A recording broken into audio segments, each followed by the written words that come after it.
Welcome back! My name's Corinne Phillips and this is Fresh Pea Cooks. Today I'm really excited to share a recipe with you that's been in the making for about a year. Now I haven't been working on it solidly for a year, clearly. But I have been making various batches of shaving cream. Let me give you a little preface as to why I would feel inclined to make my own shaving cream. Years ago, I found a brand that I loved. It was called Lucky Tiger. Glenn loved it. It was olive oil based. I thought it was natural. It has calendula, all of these plant extracts. And I went on just the other day and I was like, I don't think I remember testing that. So I went to the Environmental Working Group website, which is ewg.org. And you can test, you can put in all of the products, body care products that you use on a daily basis, and check them for toxicity, neurotoxicity, carcinogens, endocrine disruptors. And so I checked it, and from the scale, EWG does a scale from 1 till 9. 9 is the most toxic. Our shaving cream was a 7. So I was like, bummer. I love that.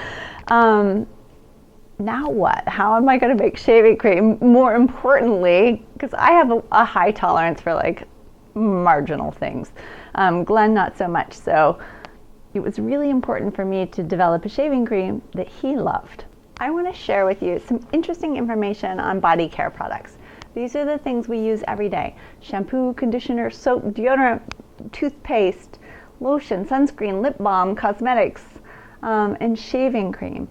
The average person in America puts 126 unique ingredients on their bodies daily. Now here's the kicker. The government does not require health studies or pre-market testing on any of these products, since they are not consumables. And yet our skin is our largest organ. So for several years I've kind of been trying to weed out all of the stuff that we don't need. So I have been searching the internet looking for really good recipes. I've tried quite a few of them. A lot of them are pasty. They just they're not effective. So the interesting thing about shaving creams is the reason they foam, a lot of them, they use sunflower oil, and some of these components that they put in them are very effective because they make the hair follicles stand up, right? So we get a close shave. But some of them are very drying, and some of them are very toxic. I don't know, about 4 or 5 months ago, I came across a recipe from Claire, and she has a blog called Everyday Roots. Now the only downside that I've found to this shaving cream is because it's oil-based, it does leave a residue in your shower and your sink. But that's something that's not a problem for us. And I find the benefits way outweigh the negative. But if you're sensitive to that sort of thing, this probably isn't the recipe for you. However, if you want a fantastic shave, you want your skin to feel really like beautifully conditioned in the process. When I shave my legs, I don't even need to put lotion on, and that is kind of a first for me. That's an amazing thing. So let's make it. The cool thing about this recipe is I make my own lotion, so I have all of these things on hand. These are not really exotic ingredients for me. They may be for you, and the one that's going to be the most exotic is the Shea Butter. So, I'll show you this. I buy Shea Butter in a big, I don't know how many pounds, it's maybe a big 5-pound block. And I buy it from Essential Solutions. I'll put all of these links, including the full recipe, below this video, so you don't have to write anything down. You can just click show more and you'll see it all.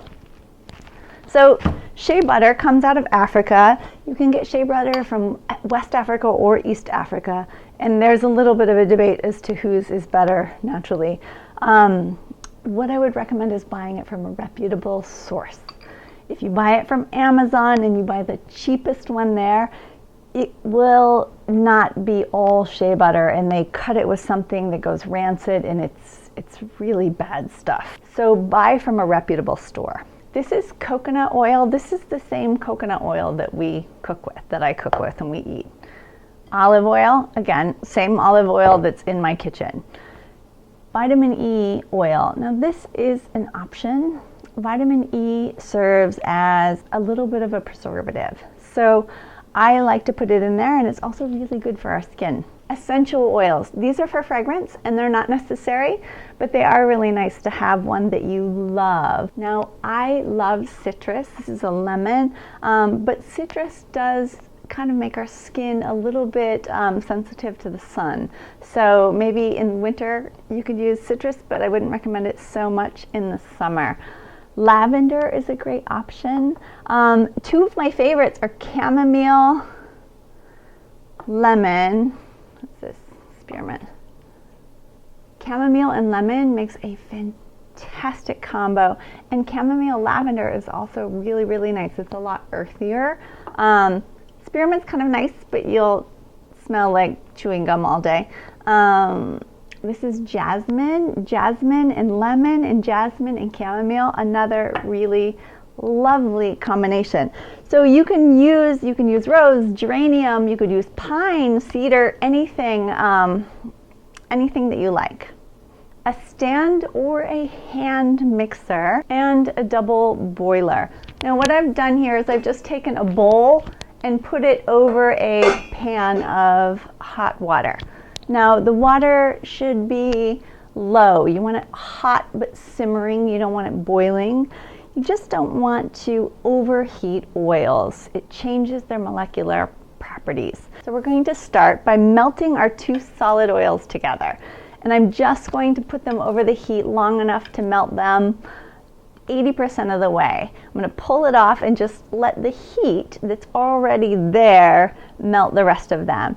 Stir them together. We're going to add in our olive oil. Okay, now Claire's original recipe was to add the essential oils now, but we're going to refrigerate this whole thing until it solidifies. And that's just extra time that those essential oils have to evaporate and lose some of their potency. So I add them at the end, right before we start whipping it. We want this to get hard and set up in the refrigerator. Then we're going to take it from the refrigerator, add in our baking soda, our essential oil, a little bit of vitamin E, and whip it. And it comes together in just a couple minutes.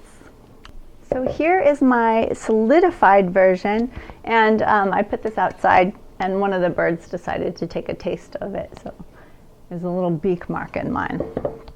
I'm not worried about beak marks. Okay, so it's really hard. So, whoa. So here's what it looks like when it's set up. This one is really hard. This is going to be too hard to whip. My little whipper, I wouldn't put it through that kind of torment. So I'm going to just break this up a little bit and give it about 5 minutes. I don't want it to warm up so much that it starts to melt. But I do want it to warm up enough that I'll be able to whip it.